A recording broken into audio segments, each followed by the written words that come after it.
अस्सलाम वालेकुम nursery class. आज आपने उर्दू बुक का पेज नंबर 18 रीड करना है। इस पे आपको दिया गया है खे, जिसके ऊपर एक नुक्ता खे। खे खे, इसको आपने खे नहीं पढ़ना, खे। यहाँ पे ये खे की आधी शक्ल है। खे खार, जो दरख्त की टहनी होती है, शाख जिसको बोलते हैं, उसको खार भी बोलते हैं। खे खार, खे खार।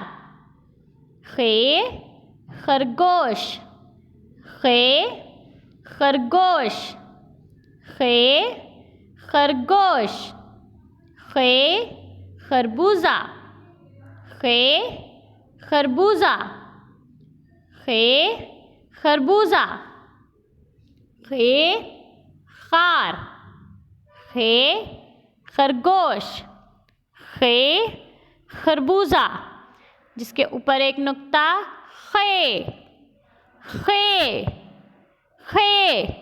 अब आपने इसको अच्छे से लर्न करना है। अल्लाह हाफिज़।